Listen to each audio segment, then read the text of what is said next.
pinatawag ninyo ako dito.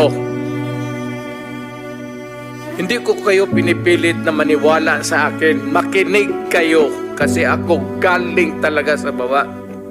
Makinig kayo kasi makinabang ang bayan natin.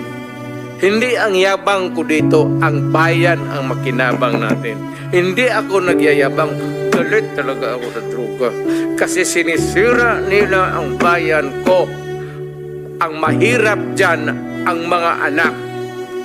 Yun ang sinasabi ko, lalo na yung mga nanay na nagtrabaho doon sa Middle East, na ni-rape, inaabuso ng mga putang nila.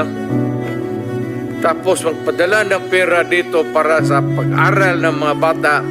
Yung dalawang anak niya, babae, puro doon sa droga napunta yung